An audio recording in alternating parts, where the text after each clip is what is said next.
أكد السيد رئيس الجمهورية أن الجزائر ستكون على استعداد لتطبيع علاقاتها مع إسرائيل في اليوم ذاته الذي ستكون فيه دولة فلسطينية كاملة. أول مرة في حياتي نسمع في القناة الوطنية الجزائرية يقولوا كلمة إسرائيل. أول مرة.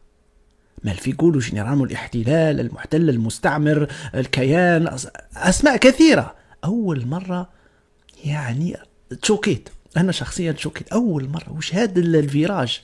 الجزائر ستكون على استعداد لتطبيع علاقاتها مع إسرائيل في اليوم ذاته الذي ستكون فيه دولة فلسطينية كاملة. يعني الجزائر في يعني احنا واجدين. شوف بمجرد اليوم في اليوم ذاته بعد نديروا احنا واجدين الوش للتطبيع.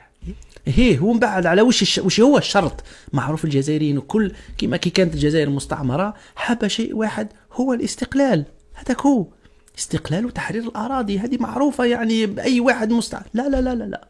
تعرف الزيكزاك تاع سي تبون تاع منحة البطارة والمرأة الماكتة في البيت، ديما كان كلام لازم. لا لا، بمجرد بركة تكون بركة فلسطين دولة قائمة بذاتها. الاستقلال لا تكون دولة برك تكفي. كيفاها سي تبون دولة يعني عندها أرض وحدود ودستور وصبا. يا ولدي هذه من غدوة الدار.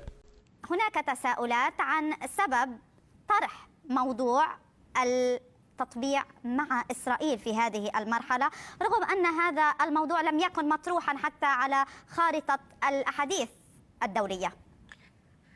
تحية طيبة لك ولكل المشاهدين الكرام. أعتقد أن الإجابة أكيد أن الحديث عن هذا الموضوع في هذا التوقيت بالذات مرتبط بالسؤال الذي قدمه الصحفي إلى السيد الرئيس عبد المجيد تبون، وبالتالي عبر عن الإرادة العربية التي تم إقرارها في قمة بيروت سنة 2002، مبادرة الملك عبد الله، الذي أصبحت هي المبادرة العربية بأن الدول العربية سوف تقيم علاقات مع إسرائيل في حالة قيام الدولة الفلسطينية على حدود 67. أكيد أن الانتقادات الموجهة والتي أثارت العديد من الجدل هنا في الجزائر، حتى أن بعض الأحزاب السياسية قدمت بيانات بخصوص ذلك بأنه لا الزمن ولا التوقيت يسمح بالحديث عن التطبيع في هذه المرحلة، خاصة بعد التحولات الكبيرة التي عرفتها القضية الفلسطينية، وبعد كذلك المواقف الإسرائيلية وسن قانون على مستوى الكنيست بعدم قيام الدولة الإسرائيلية. بالتالي الحديث عن قيام الدولة والتطبيع في هذه المرحلة الزمنية الراهنة أعتقد بأنه كلام كثير ما أثار اللغط هنا في الجزائر.